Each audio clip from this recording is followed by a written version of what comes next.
ভাইরা আমার, এই সুযোগে সমাজের কিছু ব্যক্তি আছে যারা ঘোড়াবাড়িতে মাছ শিকার করতে চায়। অর্থাৎ সরকার পতনের পর কিছু ব্যক্তি আছে নিরপরাধ ব্যক্তিদের ঘর বাড়িতে আগুন লাগিয়েছে। এটাও এক প্রকারের দুর্বৃত্ত। এটাকে ইসলাম কখনো সমর্থন করে না। ইসলাম কখনো এমন কাজকে কি করে না, সমর্থন করে না।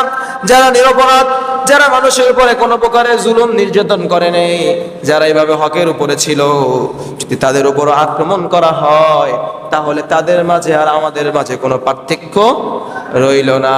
অতএব আমরা স্বাধীন দেশ পেয়েছি, এর মানে এই নয় এদেশে যারা সংখ্যায় কম তাদের উপরে আমরা আক্রমণ করব। এটা কি হবে? আমরা যারা এবার ক্ষমতা পাবো, আমরা যদি এভাবে নির্যাতন নিপীড়ন চালাই তাহলে আমাদের জন্য এরকম লাঞ্ছনার শাস্তি আছে কি নাই?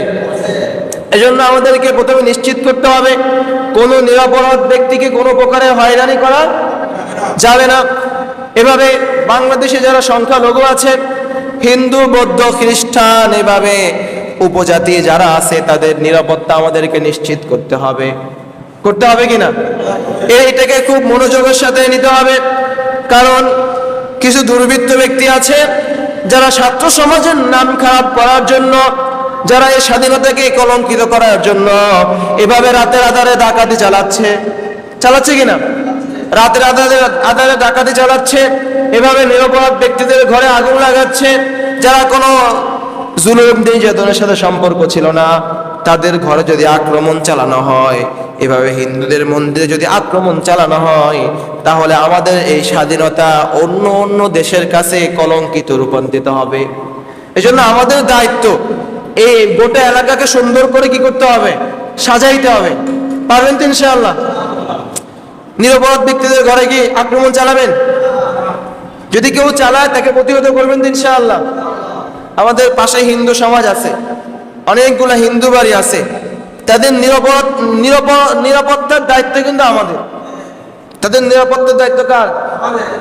যদি এখন বাইরের এলাকা থেকেও যদি কেউ এসে তাদেরকে আক্রমণ চালায়, সেটা দায়ভার কিন্তু আমাদের কাঁধের উপরে আসবে, এই সমাজের কাঁধের উপরে আসবে।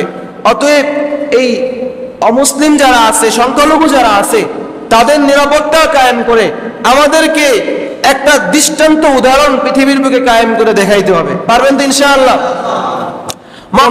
রাষ্ট্রীয় সম্পদ নষ্ট করব না, সংখ্যালঘু কোনো ঘরের বাড়িতে আমরা আক্রমণ চালাবো না।